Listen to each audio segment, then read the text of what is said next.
धुळे शहरातील पाचकंदील अकबर चौक chains road परिसरात जेसीबीच्या सहाय्याने पाडली अतिक्रमणे।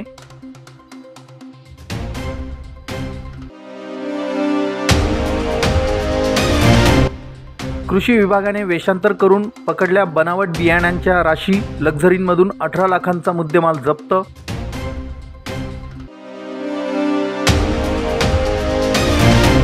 पिंपळनेर येथील प्राणीशास्त्राचे प्राध्यापक डॉक्टर BC मोरे यांनी सेवानिवृत्तीनिमित्तानं केली दुर्मिळ वृक्षांची लागवड।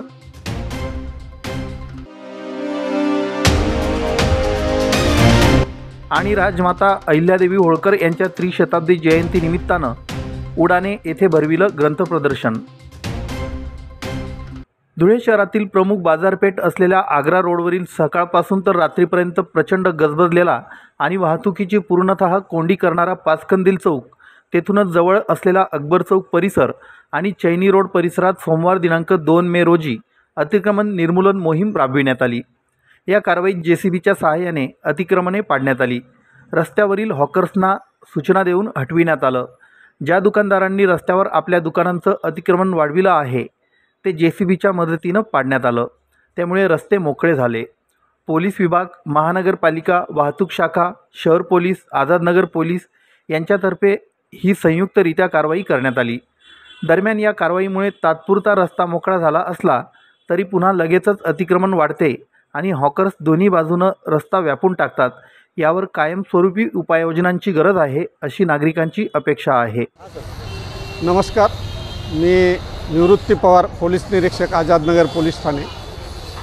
आज रोजी पाचकंदल परिसर, अकबर चौक आणि चैनी रोड परिसरामध्ये पोलीस विभाग, मनपा विभाग, वाहतूक विभाग तसेच शहर पोलीस ठाण्यामार्फत संयुक्त अतिक्रमण निष्कासन मोहीम राबवण्यात आलेली आहे। जे कोण हॉकर्स असतील किंवा ज्या दुकानदारांनी त्यांची दुकानं रस्त्यावर थाटली होती त्या सर्वांना समज दिली, किंबहुना त्यांनी ज्यांनी अतिरिक्त बांधकाम केलेलं होतं ते मनपाच्या जेसीबीने काढून घेण्यात आलेलं आहे। सर्व हॉकर्सना सूचना देण्यात आलेलं आहे की इथून पुढे कोणत्याही प्रकारे पाचकंदील परिसरामध्ये त्यांची लोडगाडी आणता कामा नये, जेणेकरून वाहतुकीला कोणताही अडथळा निर्माण होणार नाही, परिस्थिती निर्माण होते यासाठी पोलिसांनी ही संयुक्त कारवाई केलेली आहे आणि यापुढे देखील ही सतत चालू राहील। तरी माझी सर्व विक्रेते जे आहेत हॉकर्स त्यांना आव्हान आहे की कृपा करून आपण प्रशासनाला सहकार्य करायचं आहे आणि कोणत्याही प्रकारे वाहतुकीला अडथळा निर्माण होणार नाही याची दक्षता घ्यायची आहे, अन्यथा कायदेशीर कारवाई करण्यात येईल। मी महाराष्ट्र न्यूज चॅनलच्या बातमीपत्रास लाईक, शेअर, सबस्क्राईब करा। सोबतच बेल आयकॉन प्रेस करायला विसरू नका। पाहत राहा मी महाराष्ट्र चॅनल। खरीपाचा हंगाम सुरू झाला असून बोगस बियाणांच्या माध्यमातून बळीराजाचाच आर्थिक बळी घेण्याचा मनसुबा धुळ्याच्या कृषी विभागानं उधळून लावलाय। रात्रभर 4 ठिकाणी ट्रॅप लावून लक्झरीमधून सुमारे 18 लाखांचे बोगस बियाणे पकडण्यात आले। कृषी विभागाचे तंत्र अधिकारी मनोज सिसोदे यांनी चक्क वेषांतर करून बनावट बियाण्यांना राशींना अंकुर फुटण्याआधीच पकडलंय।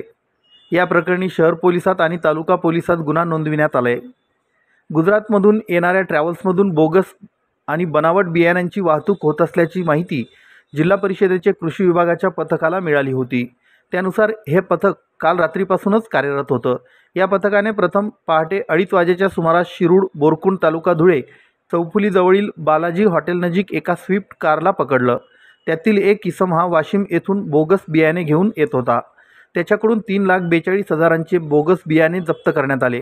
त्यानंतर पथकाने पहाटे 4 वाजेपासून धुळे शहरातील शिवतीर्थ चौकात गुजरातहून येणाऱ्या ट्रॅव्हल्सची तपासणी सुरू केली।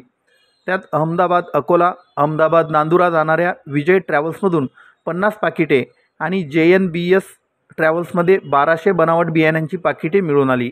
एका ट्रॅव्हल्सच्या डिक्कीत जिथे प्रवासी झोपण्यासाठी जागा असते तिथे 4 बॉक्समध्ये अंकुर कंपनीच्या नावाने स्वदेशी 5 या प्रकारच्या 120 बोगस बियाण्यांची पाकिटे आढळून आली। अंकुर बियाणे कंपनीने कृषी विभागाला लेखी कळविलं आहे की यंदा जिल्ह्यात त्यांनी स्वदेशी 5 बियाण्याचा कोणताही पुरवठा केलेला नाही, त्यामुळे ही सर्व पाकिटे बनावट आहेत हे स्पष्ट झालंय। कंपनीने फोनवरही सांगितलं की ही पाकिटे आमची नसून बनावट आहेत। ही बोगस बियाण्यांची पाकिटे नांदुऱ्याकडे जाणाऱ्या एका व्यक्तीने मागविल्याची माहिती समोर आली आहे। त्याच्यावर गुन्हा दाखल करण्याची प्रक्रिया शहर पोलीस ठाण्यात सुरू आहे। बनावट बियाण्यांमुळे शेतीचं मोठं नुकसान होण्याची शक्यता असते आणि शेतकऱ्यांची आर्थिक फसवणूक देखील होते।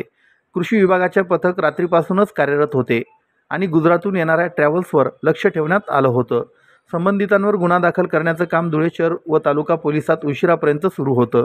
ही कारवाई नाशिक विभागाचे विभागीय कृषी सहसंचालक सुभाष काटकर, जिल्हा कृषी अधिकारी सूरज जगताप, विभागीय सहसंचालक उल्हास ठाकूर, तंत्र अधिकारी मनोज कुमार सिसोदे, जिल्हा गुणवत्ता नियंत्रण निरीक्षक अरुण तायडे, पंचायत समितीचे कृषी अधिकारी जगदीश बोराळे, कृषी सहाय्यक मनोज पाटील, नितीन मासुळे यांच्यासह भरारी पथकाने केली. नाव अरुण श्रीराम तायडे, जिल्हा गुणनियंत्रण निरीक्षक, जिल्हा अधीक्षक कृषी अधिकारी कार्यालय धुळे.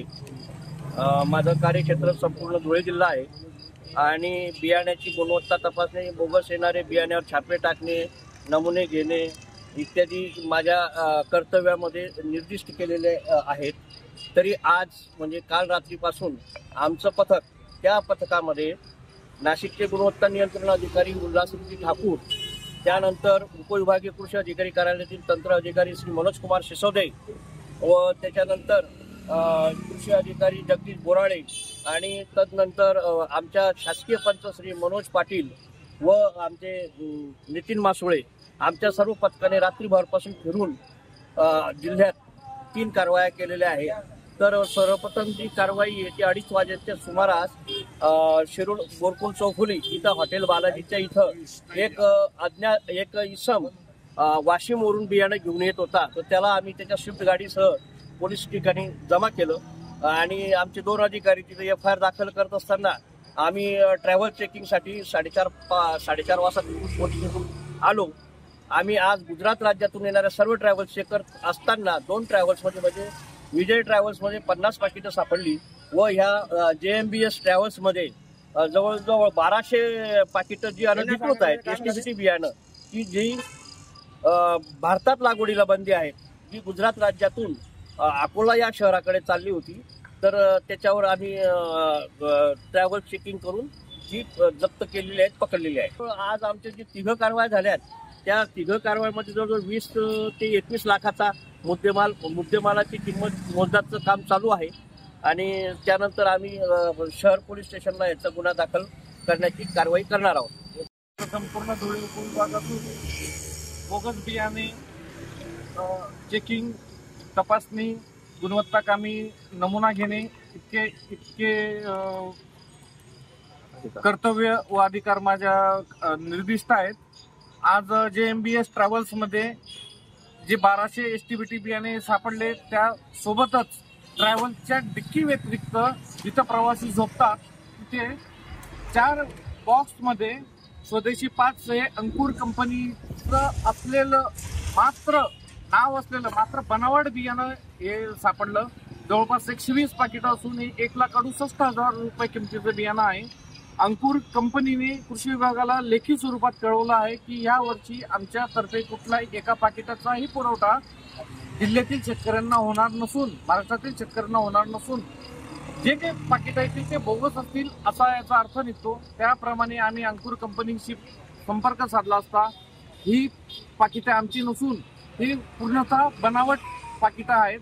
त्यामुळे नांदुऱ्याला जाणाऱ्या एका व्यक्तीने हे बियाणं बोलवलेलं होतं, त्या व्यक्तीवर FIR नोंदवण्याचं काम सिटी पोलीस स्टेशनमध्ये आता थोड्या वेळात आम्ही चालू.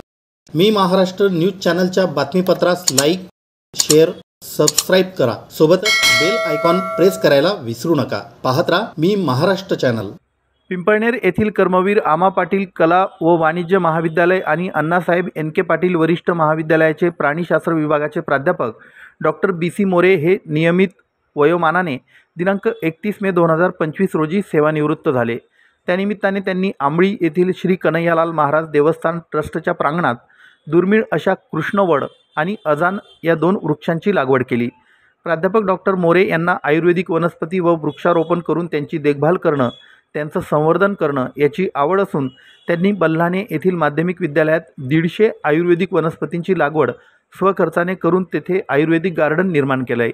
तसेच वरिष्ठ महाविद्यालयाच्या प्रांगणातही त्यांनी अशाच प्रकारे आयुर्वेदिक वनस्पतींच्या संवर्धनासाठी विविध ठिकाणाहून दुर्मिळ अशा आयुर्वेदिक वनस्पती आणून त्या जोपासल्या आहेत.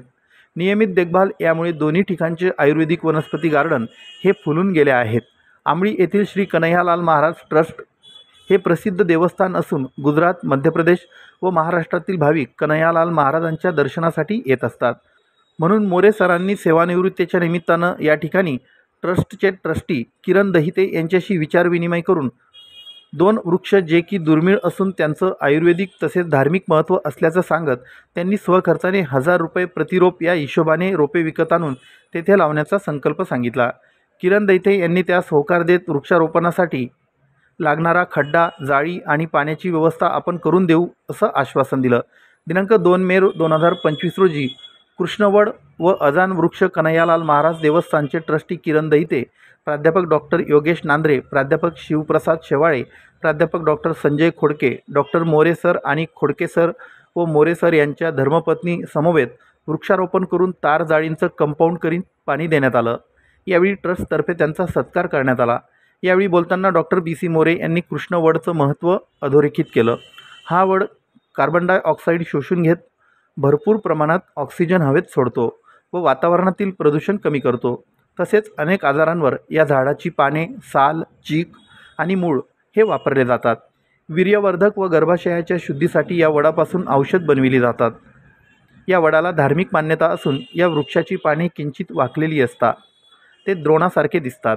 अशी मान्यता आहे की या पानांमध्ये भगवान कृष्ण दही प्रसाद प्राशन करीत होते.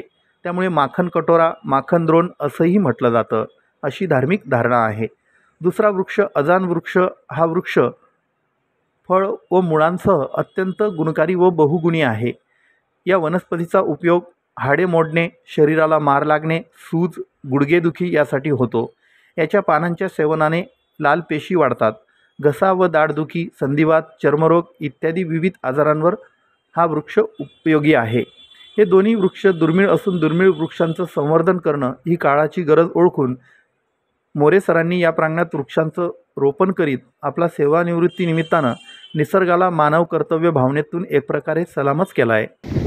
हा छोटासा कार्यक्रम आहे आणि पत्रकार शेवाळे सर या कार्यक्रमामध्ये आपण 2 जे वृक्ष या ठिकाणी लागवड केलेली आहे त्याच्यामध्ये हे जे आता आम्ही हात लावलेलं झाड जे याचं नाव आहे कृष्णवड, याची शास्त्रीय माहिती आणि त्याची मान्यता आपण वर्षी दिलेली आहे. तर त्याची शास्त्रीय माहितीमध्ये त्याची एक बोटॅनिकल म्हणजे वनस्पतीशास्त्राच्या दृष्टीने त्याची फॅमिली जी मोरेसी अशी फॅमिली आहे त्याचं बोटॅनिकल नेम आहे फिकस बेंगलॅन्सिस. त्याला कॉमनली वर कृष्णी असं म्हटलं जातं. हे वडाचं झाड जे आहे तर याची शास्त्रीय माहिती द्यायची झाली तर हे झाड जास्तीत जास्त कार्बन डायऑक्साईड शोषून घेतं आणि जास्तीत जास्त ऑक्सिजन आपल्याला देतं. आणि याचं एक जे मेडिसिनल व्हॅल्यू जी आहे त्याच्यामध्ये झाडाचं पान असेल, साल असेल, चीक असेल, हे अनेक दुर्धर आजारासाठी त्याचा औषध म्हणून उपयोग केला जातो. त्याचं जास्त करून वापर जो आहे तो वीर्यवर्धक आणि गर्भाशयातील शुद्धीकरणासाठी या झाडाचा वापर जास्तीत जास्त केला जातो. त्याची धार्मिक मान्यता जी आहे हे झाड जे अतिशय दुर्मिळ आहे. दुर्मिळ अशा प्रकारा म्हटलं जातं की त्याचे जे पानं असतात ते पानं द्रोणासारखे होतात आणि म्हणून त्याची एक धार्मिक मान्यता अशी आहे की त्याला विष्णूचं झाड असं म्हटलं जातं.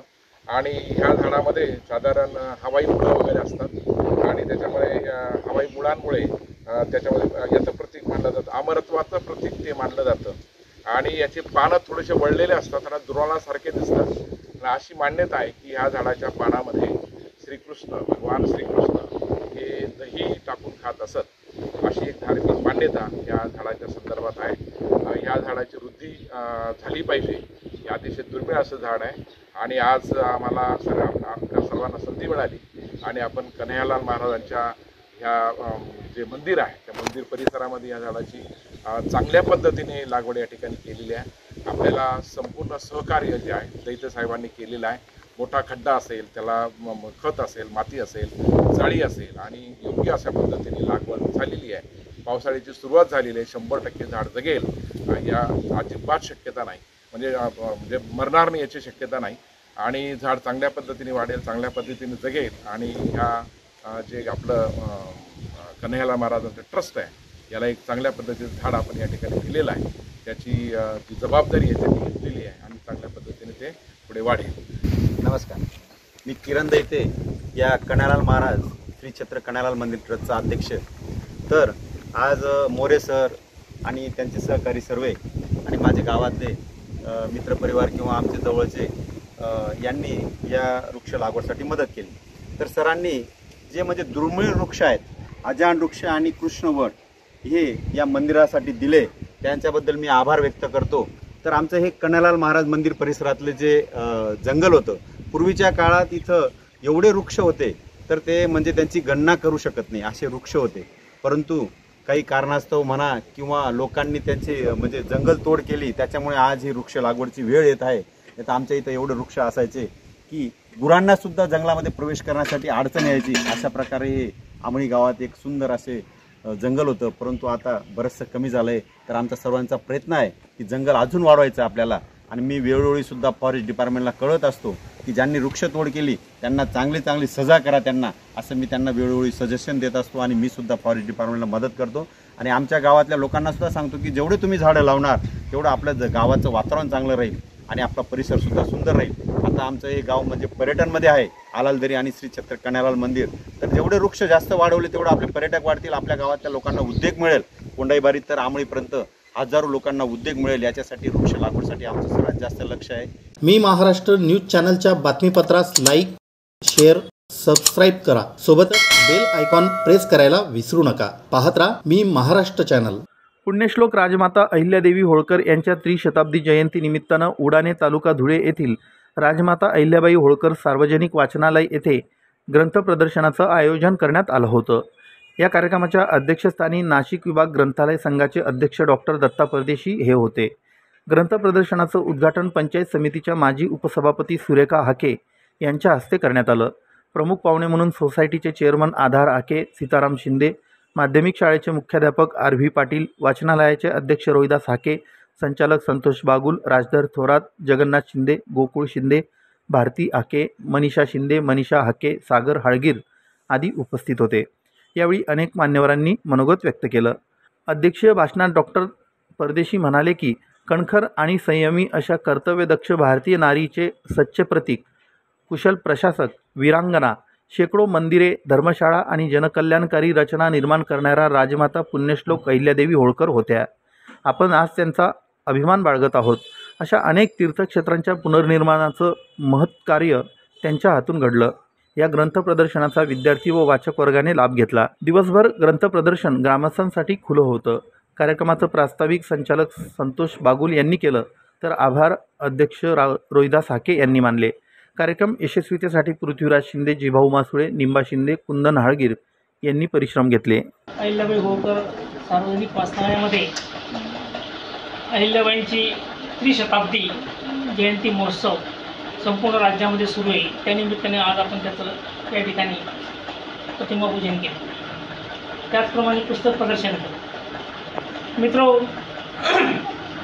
संपूर्ण भारत विश्वामध्ये ज्या शूर महिला होऊन गेल्या, त्यांनी आपला संपूर्ण राजकीय जीवनात, सामाजिक जीवनामध्ये ठसा उमटवला, त्यात अत्यंत पराक्रमी, दानशूर असलेल्या म्हणजे अहिल्याबाई होळकर। मल्हारराव होळकर जे मावळचे सुभेदार होते, त्यांच्या त्या सुनबाई होत्या। तरुणपणामध्ये त्यांचे पती खंडेराव हे युद्धात मारले गेले कुंभेरीच्या लढाईत, आणि ज्यावेळेस अहिल्याबाई सती जायला गेली त्यावेळेस सतीची पद्धत होती की नवरा मेला की स्त्रीने सती जायची, म्हणजे चितेवर तिने आपला देहत्याग करायचा। परंतु मल्हारराव होळकरांनी त्यांना जाऊ दिलं नाही, आणि त्या माऊलीने संपूर्ण भारतामध्ये आपला कार्याचा ठसा उमटवला। आपण आजही बघतो, मध्य प्रदेश म्हणजे तो मावळचा राज्य होतं, तिथून तर आपल्या महाराष्ट्रापर्यंत, कर्नाटकपर्यंत या माऊलीने अनेक प्रकारचे पाणवठे बांधले, अनेक प्रकारच्या महादेवाचे मंदिरं तिने स्थापन केलीत, रस्ते तयार केलेत, अन्नछत्र उभे केलेत, आणि अशा प्रकारची कर्तबगार महिला या अहिल्याबाई होऊन गेल्या। आज त्यांची त्रिशताब्दी जयंती आहे, त्यात त्रिवार अशा प्रकारचं मी अभिनंदन करतो। मला या ठिकाणी वाचनालयाचे अध्यक्ष रोहिदास हाके यांनी बोलवलं, त्यांचे मी आभार मानतो, आणि आपण सगळ्या महिला भगिनी आणि जमलेले सगळ्यांचं मी या ठिकाणी आभार मानतो. धन्यवाद. मी महाराष्ट्र न्यूज चॅनलच्या बातमीपत्रास लाईक, शेअर, सबस्क्राईब करा. सोबतच बेल आयकॉन प्रेस करायला विसरू नका. पाहत राहा मी महाराष्ट्र चॅनल.